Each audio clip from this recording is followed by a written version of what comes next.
Okay, hello. This is your instructor, Colin Blakely, once again, and this is video critique number 2 for this week.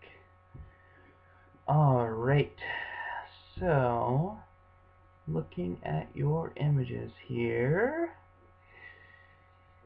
yeah, so far so good. Let's see.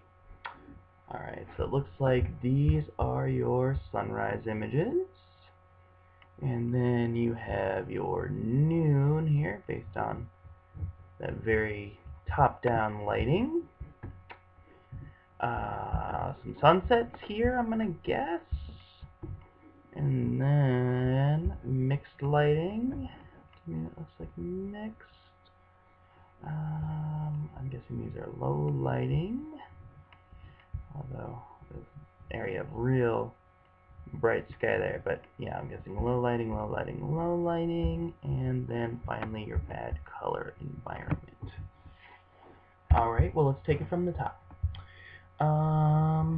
Let's see, most successful image of this group. That's a tough one. I like what's happening here a lot. I tend to be a fan of this sort of very directional raking. We call this raking light here, where it's just kind of hitting the edges of things. It picks up texture, and there's a weird sort of like it almost looks uh, like someone's like these are flesh rather than apples. It's kind of a strange thing, but I sort of tend to find that stuff interesting.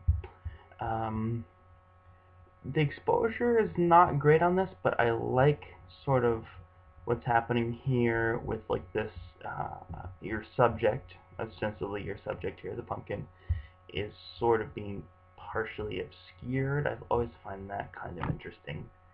Um, so those are definitely nice. Um, let's see, let's go through your least successful. Of the first group here, you flagged this one as least successful. Yeah, and in her written portion, she talks about the sky being blown out. You know, yes. I also think that this one, you could maybe swap it out for this one, just because this information is going to be hard to open up. You know, in general, lower exposures tend to be harder to open just because there's not information there. Bright skies don't bother me too much. If this was an image that was more, based on a relationship between these trees and maybe some stuff that's happening in the clouds, I could see it. This is a little strange to me that it's kind of like an in-between. Like this feels like you're exposing for here, and this feels like you're exposing for here. Like you got pretty good exposures in here, and then you just let the sky go. This one, like you kind of are losing the ground, but you haven't entirely nailed the exposure on the sky. I just kind of feel like I want this one to go one way or the other. Either this is open and this is blown out, or uh, again, it would be a different image because you'd want to actually move your frame up, but it would be more like about the sky, and these would be like silhouettes. In this group, yeah, I mean, again, she talked about like some highlights, which you can see are very apparent right in here. We got some fairly bright highlights on this pumpkin.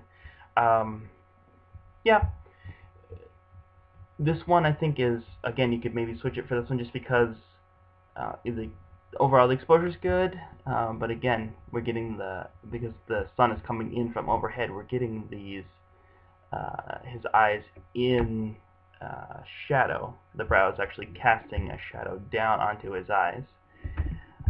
For this group, yes, I agree, this is the least successful. Very bright here, kind of odd thing going on with the dog, as opposed to this, which is a very nice one of the dog. Sort of this is where it wants to be, and you kind of got this light here. Not good. Least successful here. Yeah, you can see that. This, It kind of looks like you use your flash. I'm thinking of this bit of a highlight right here. Um, There's a thing in the announcements just saying please don't use your flash. This may be a thing though because you had on the automatic setting that it popped on automatically because the scene is overall very dark. This is usually how we photo instructors tell, is that there tends to be this fairly bright specular highlight in this area. This one though might have been diffused a little bit. It's tough to tell. This group is like this. I can see that. This is fairly bright. Definitely kind of losing detail in here. But again, I really like what's happening in there. And then of the final group, yes, I would agree that this is your least successful of that group. Again, we're getting a lot of shadow on the front side of what is ostensibly the subject of our image. The light source is there, and it's kind of casting, it's lighting this a bit awkwardly. So yes, I would agree with your choices for at least successful. And yeah, this is looking over this. Fairly good job here. You flagged them, yep. And this is okay, that you have the flagged ones in there. I kind of go back and forth as to whether, like on the other critique that I did this week, she had them flagged on a separate screenshot. There are advantages to both. The advantage to that is that you see the least successful images in a slightly larger format. The advantage to this is that you're seeing them within the context of the other images without having to scroll up or down. Either one is fine with me, but again, it's not going to be an issue after this week because you're going to be submitting your images as PDF screenshots. And just a word about that, I would prefer, like if your PDF, if your images, your thumbnails are this size, that's a bit small. Unless you're saving them at a real high resolution, I'm not going to be able to get in there. What I tend to like is, something that's about 2 to 3 inches. Again, depending on whether they're horizontal or vertical. I would say probably 3 inches on the long side.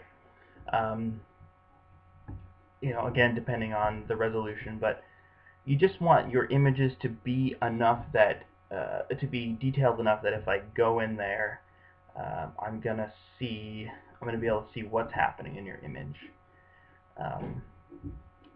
So yeah, that is our second video critique for this week. And again, as with the other critique, when you get to the end of this one, please post below it finished, FINISHED, to let me know that you finished the entire video critique.